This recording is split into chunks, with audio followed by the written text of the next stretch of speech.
When it comes to strength training, most beginners rush into advanced calisthenics exercises too quickly, but doing this is making their progress slower and, in worst cases, resulting in injury. So in this video, I'm going to give you every step you're going to need to start your calisthenics journey the right way. Once you've nailed the concepts in this video, you'll position yourself to build muscle mass in a more effective way. And as you know, bigger muscles mean more power, which will help you get more from your training. So let's get started.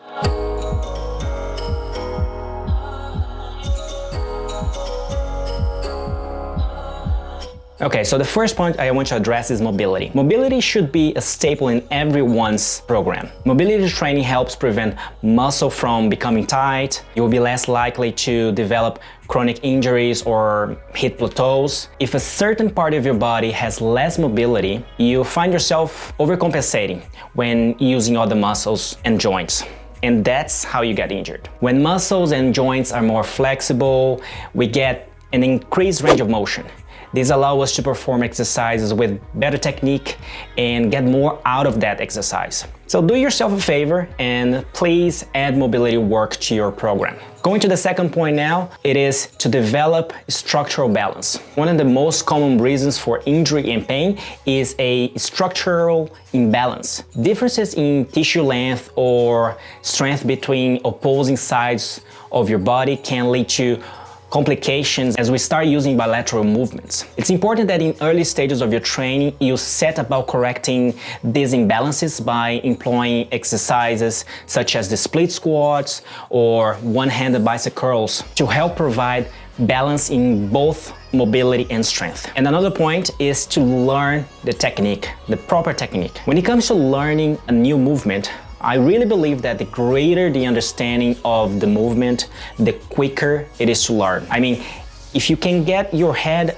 around exactly what you're trying to do throughout the lift, then the easier it is to progress. Too many people are too quick to add load without fully getting the grips with the technique. And really, trust me when I say you don't want to try and strengthen poor technique. It will come back to bite you in the backside later down the line. What's important to understand when starting your calisthenics journey is that you first need to strengthen movements. So in my opinion, the movement patterns that you must learn to have a strong foundation in bodyweight training are, of course, the push-up, the pull-up, the triceps dip, the squat, the lunge, the dish, and the arch. I think that they must be mastered first before any progress or attempt is made to begin other bodyweight training or other training in general. This is because for many people, even simple push-ups cannot be performed with perfect technique, which can only lead to a lower level of performance in their future training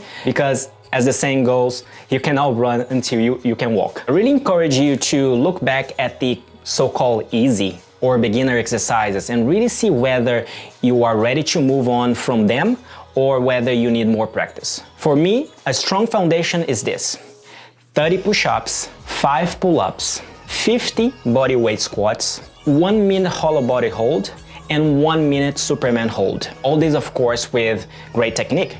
So, can you do all these movements? Let me know in the comments down below. If you enjoyed the video, please hit the like button to help YouTube spread this message to more people who are starting their calisthenics journey. I really want everyone to start the right way and not make the same mistakes I've done when I started many years ago. And also consider subscribing for more calisthenics content. And I mentioned the pull-ups as a very important foundation exercise.